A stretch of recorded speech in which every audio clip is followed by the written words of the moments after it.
Wholeness. Welcome to my channel. My name is Rashida Silvertree, and today's video will be about manifestation, the frequency, vibration of manifestation, the practice of it, and I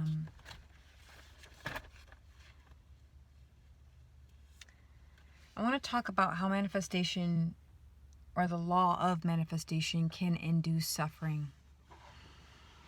So, I know it's a very, oversaturated topic nowadays. 10, 15 years ago, it was brand new in the digital world.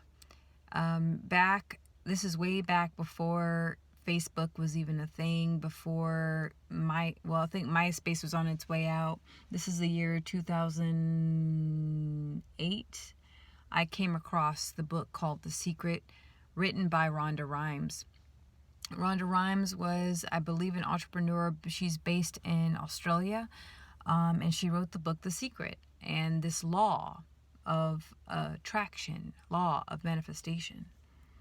And so my dad, it was the summer of 2008, and I decided, it was my freshman year of college, and that summer, before starting my sophomore year in college, I stayed with my dad for about 3 months. And my dad's all about these self-help books and occultic, esoteric stuff, and information, things that can help you widen and expand your perception of reality and consciousness itself. Anyway, I come across this book, 2008. And my dad's, he has the audiobook, so we're listening to the recording together, having discussions about it and whatnot. And it's like the secret to life is that you can design and co-create the exact life that you desire, right? That you can get anything you ask for. You just focus on the frequency of your mind, your mental body, your emotional body, your physical body, your attitude. You put every little detail, write out every little detail, get a vision board. This is the very beginning, before the internet, before YouTube, before all the social media evolution, if you will, where people started to pick up and it gained traction. I mean, it hit the bookstores. They made a documentary on it. They created the audiobooks my dad purchased. I ended up going to the library and finding the Secret, which talked about attracting the very life that you want. Here's the thing, which all of you, I hope you know what the law of attraction, law of manifestation is. I'm pretty sure you have bumped into it by now. It's been 15 years later, okay? And I believe the book was written in 2006, 2005, 2007. I'm not sure. In the early 2000s. So,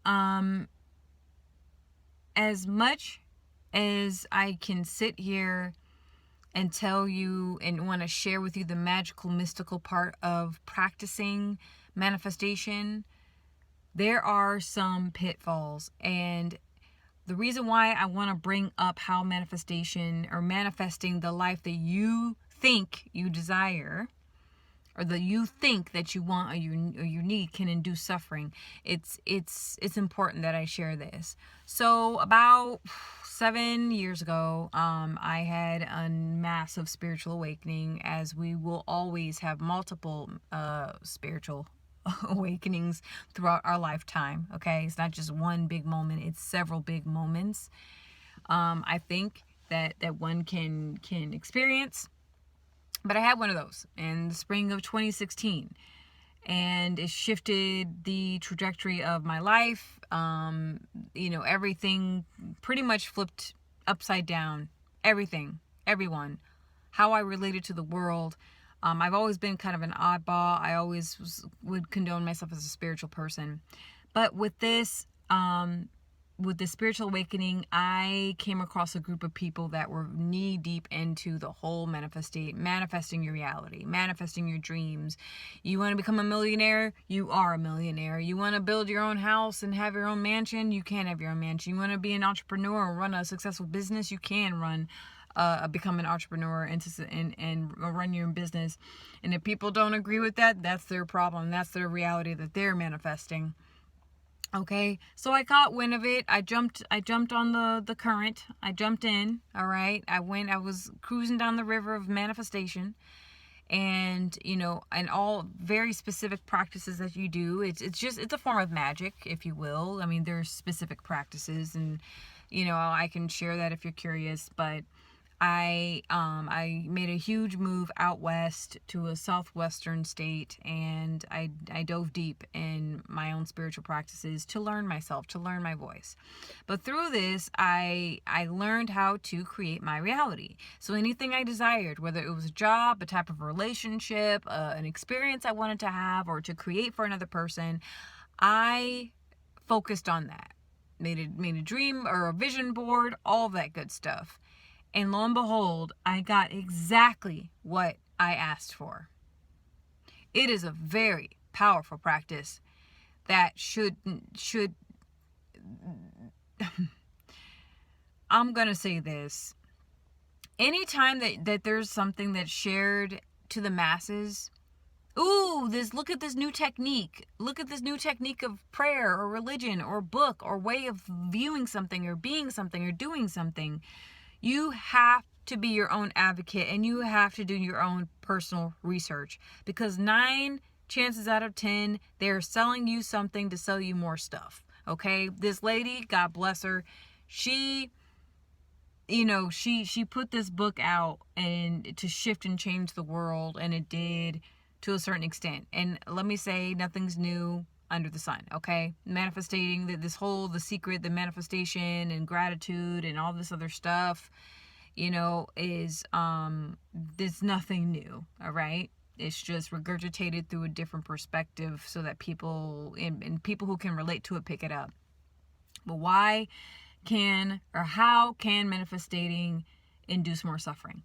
When you ask for the things that you think that you desire, usually it is from the ego. We can try to spiritualize it. We can try to dress it up and make it sound pretty and make it sound sacred and make it sound holy. But a lot of the time it is ego driven. We have these certain parts of us. We have our needs, our wants, our desires, and what's top priority for us. But all of that has a connection to ego. Ego is not bad. Ego is just ego. Ego is an entity that possesses all of us in the human collective. So, people, you go through phases like ego deaths, right?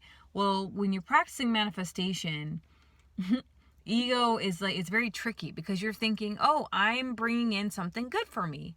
I'm bringing in high frequency, high vibrational experiences. I'm bringing in high vibration material things into my life that's going to better my life. It's a lot of I, me, my, my. Okay? It's all about the self, really. When it comes to just pure, like you're just practicing manifestation. Okay? But the thing is, what tends to happen is that we get what we ask for. We manifest what we ask for, and then some. A lot of the time, for example, I wanted to manifest becoming a teacher.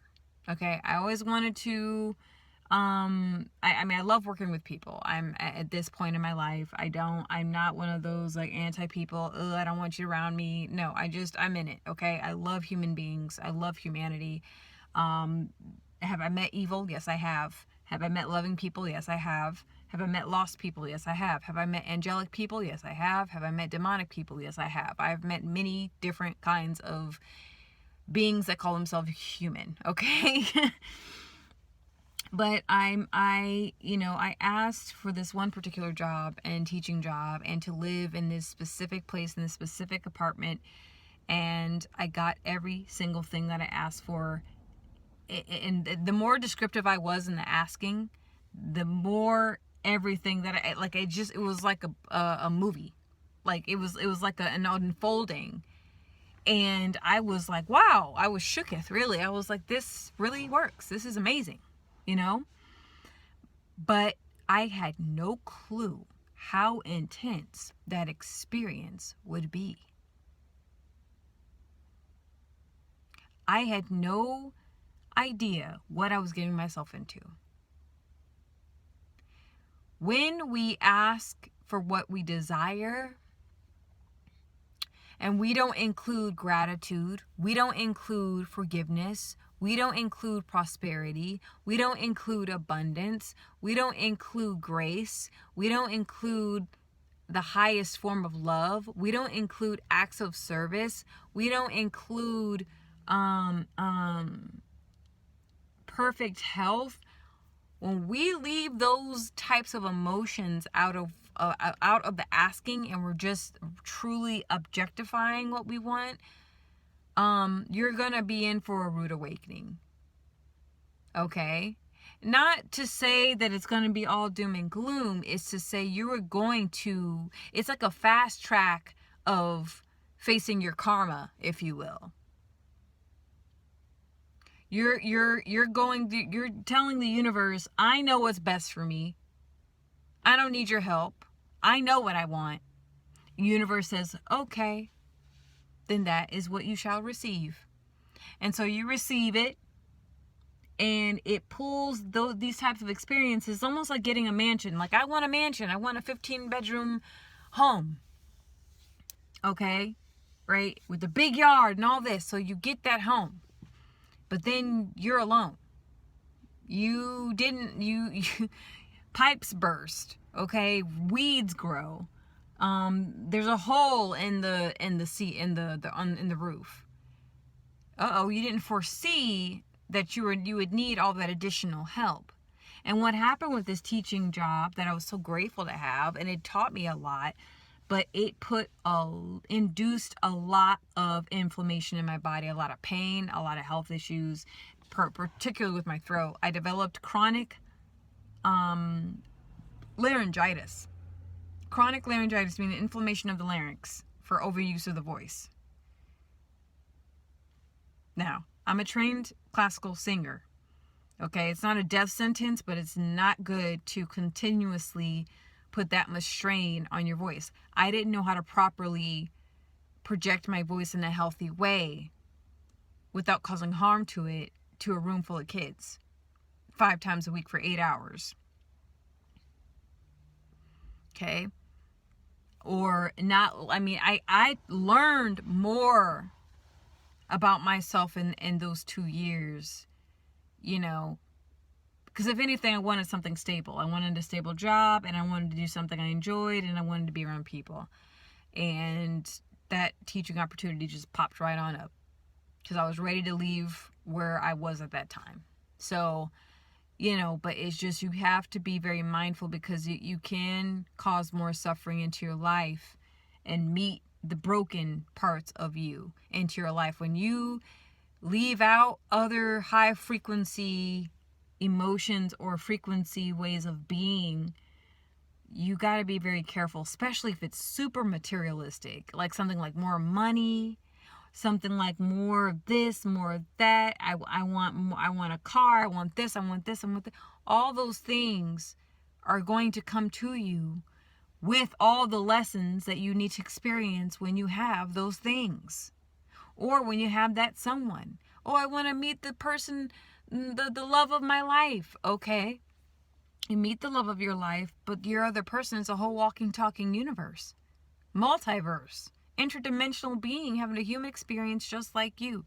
And they bring in a lot of the lessons and karma that is meant for you to grow and evolve. Another thing is almost like when this manifestation, the law of manifestation, or practice of the law of manifestation, it's like you have your vision board, and then it's always go on to the next. Okay, I accomplished that. Okay, I accomplished that. Okay, I accomplished. There's nothing wrong with goal setting. There's nothing wrong with being ambitious. There's nothing wrong with being assertive. There's nothing wrong with having a plan. But when it gets to the point where you just focus on purely manifesting an experience or an object or material thing, and then you don't bask in it, you don't share it with others, you just kind of cross it off your list. Okay, next, next, next, next, next. That's not really living. It's like an ego, gold obsessed way of being, and that's not what life is about. Life is about, allowing the mystery of life to happen to you too. And a lot of the time, I might just cut this video short because there's so much more I want to go on. So I'm going to stop here and I'll make another video so I don't eat up too much of your time. Thank you so much for tuning in to my channel. Be on the lookout for more. See you later.